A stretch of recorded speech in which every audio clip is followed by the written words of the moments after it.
इमरान साहब, आज इद्दत केस तो ख़त्म हो गया है और उस पर बरी कर दिया गया। आप समझते हैं खुशाइंद फैसला है, लेकिन साथ ही इसमें नैब के नए तोशा खाना केस में गिरफ्तारी डाल दी गई है। बेशक डॉक्टर साहिबा तो ये कह रही थी कि जी नैब इंडिपेंडेंटली काम कर रहा है, लेकिन जाहिर है हम जिस मुल्क में रहते हैं, आपको भी पता है, मुझे भी पता है कि नैब या FIA या दीगर जो इदारे हैं वो कितने इंडिपेंडेंट हैं।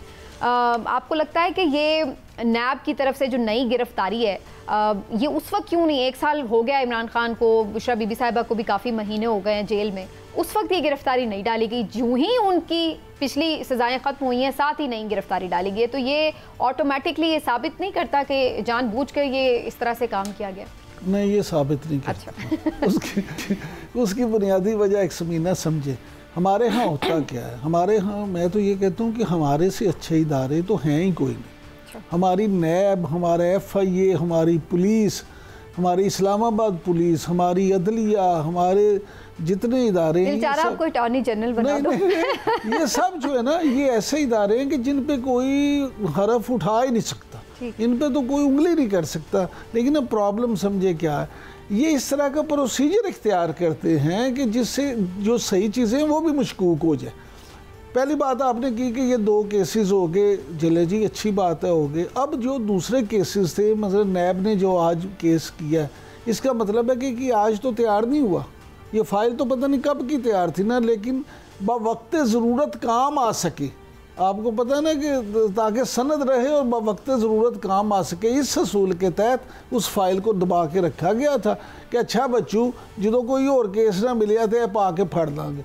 तो मैं कहता हूँ कि इस तरह से फ़ायदा नहीं होता, नुकसान होता है। अगर वो केस 100% भी ठीक हो तो फिर भी आपने उसको पहले ही दिन मशकूक कर दिया, क्योंकि अगर वो इतना ही ठीक था तो आप उसके तहत उसको पहले गिरफ़्तार कर लेते। अगर अब आपने गिरफ़्तार किया है तो आपने ख़ुद चीज़ों को मशकूक कर दिया, इतना लिंगर ऑन करके। दूसरी बात ये कि हमारी जो पुलिस है वो जब इस इंतज़ार में रहती है, हमारे FIA या इस तरह के कानून नाफिज करने वाले इदारे अगर इसी इंतज़ार में रहते हैं कि सनम जावेद को आज गुजरावाला से रिहाई मिलेगी तो हम जाके cyber crime, FIA cyber crime उसको वहाँ से गिरफ़्तार करेगा, तो भाई आप के पास अगर मुकदमात थे तो आप पहले ही उनको वहाँ से कर लेते जब लाहौर हाई कोर्ट ने उनके बारे में ये बातें की थी। मामला ये कि हम चीज़ों को जानबूझ के लिंगर ऑन करके और इसमें जो बज़ाहिर एक इंटरेस्टिंग चीज़ नज़र आ रही है वो ये कि लाहौर हाई कोर्ट की तरफ से जो आखिरी उनकी बेल ली गई है और जो उसमें उनको बल्कि बरी किया गया गुजरांवाला के केस में, अगर उसका आप फैसला पढ़े तो इमरान साहब वो बड़ा डिटेल्ड जजमेंट है। और वो बेसिकली जो ये एक जो है बिल्ली का खेल जारी है ना कि इधर से गुजरांवाला से ख़त्म करके मियाँ वाली में डाल दो, मियाँ वाली से ख़त्म करके सियालकोट में डाल दो, तो उन्होंने उस ब्लैंकेट जो ये एक चल रहा है गिरफ्तारियों का सीरीज़ जो चल रही है उसको उन्होंने जिस तरीके से बिल्कुल हाई कोर्ट ने मुस्तरद किया है और उन्होंने लिखा है उसमें कि आप नहीं। अच्छा, इंटरेस्टिंग बात यह है कि जब ये सारा मामला हुआ है तो उन्होंने लाहौर के किसी या पंजाब के किसी केस में गिरफ्तार नहीं किया, वो इस्लामाबाद के केस में गिरफ्तार। फिर मैं आपसे वही बात पूछूंगा कि आप वाकई इतनी सादा ही जान, मुझे तो समझ आ रही है, मैं तो चीजें फैक्ट ऑन रिकॉर्ड रख रही हूं। इतने अच्छे इदारे आपको और क्या चाहिए कि उन्होंने हाईकोर्ट की इन ट्रू स्पिरिट बात मानी है और पंजाब में उन्होंने गिरफ्तार ही नहीं किया।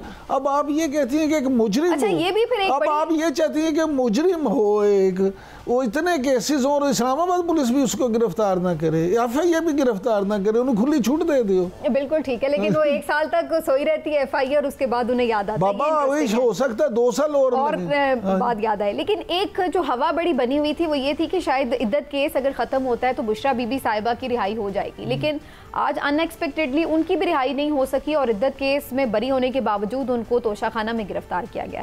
पहले तो इस पे कमेंट दीजिएगा कि आपके ख्याल से ये जो इद्दत केस है इसका फैसला तो सब यही प्रेडिक्ट करते थे कि इन दी एंड तो इसका रिजल्ट यही होना, लेकिन इससे क्या हासिल किया गया, जिसने भी जैसे भी ये केसेस बनवाए इस पे क्या इन्होंने हासिल किया?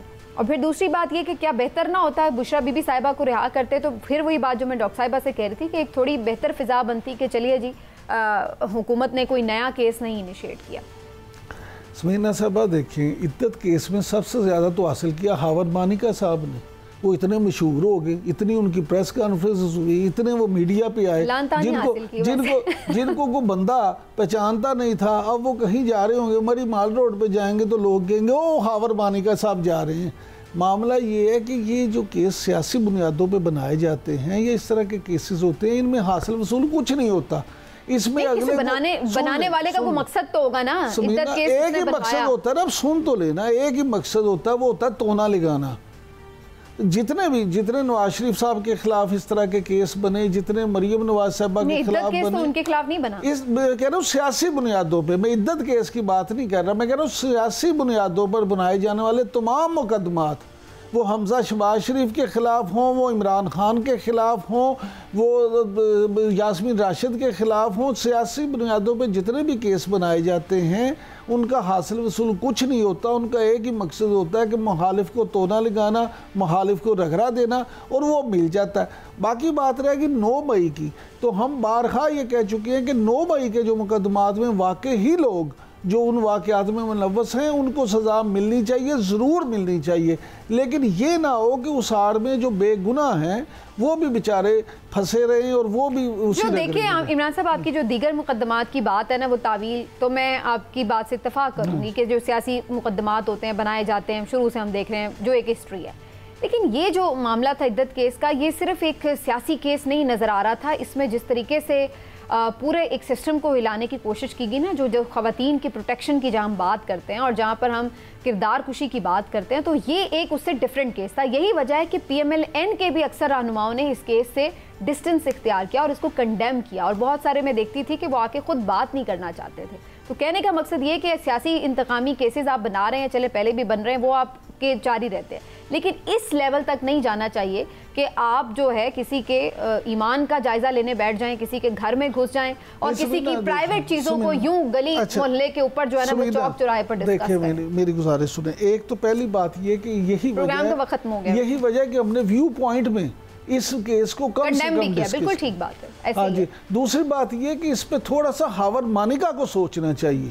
हावर मानिका के बुशरा बीबी में 1001 खराबियां होंगी, सब कुछ होगा, लेकिन उनके बच्चों की माँ थी, उन्होंने इतने साल इकट्ठे गुजारे हैं। तो कहने का मकसद ये कि सियासी इंतकामी केसेस आप बना रहे हैं, चले पहले भी बन रहे हैं, वो आपके जारी रहते हैं, लेकिन इस लेवल तक नहीं जाना चाहिए कि आप जो है किसी के ईमान का जायजा लेने बैठ जाएं, किसी के घर में घुस जाएं और किसी की प्राइवेट चीजों को यूं गली मोहल्ले के ऊपर जो है ना, वो चौक चौराहे पर डिस्कस करें। देखिए मेरी गुजारिश सुने। एक तो पहली बात ये कि यही प्रोग्राम का वक्त हो गया, यही वजह कि हमने व्यू पॉइंट में इस केस को कम से कम किया। बिल्कुल ठीक बात है। हाँ जी। दूसरी बात ये कि इस पे थोड़ा सा हावर मानिका को सोचना चाहिए।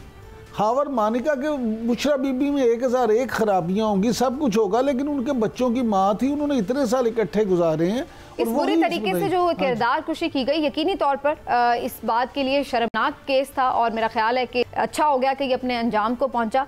इस पूरी तरीके से जो किरदार कुशी की गई, यकीनी तौर पर इस बात के लिए शर्मनाक केस था, और मेरा ख्याल है कि अच्छा हो गया कि ये अपने अंजाम को पहुंचा। लेकिन बहरहाल बाकी जो केसेस अभी गिरफ्तारियां जारी हैं, लेट्स सी कि उनके क्या निकलते हैं नताइज। आज के प्रोग्राम से इतना ही, फिर मिलेंगे। अपना ख्याल रखिए। अल्लाह।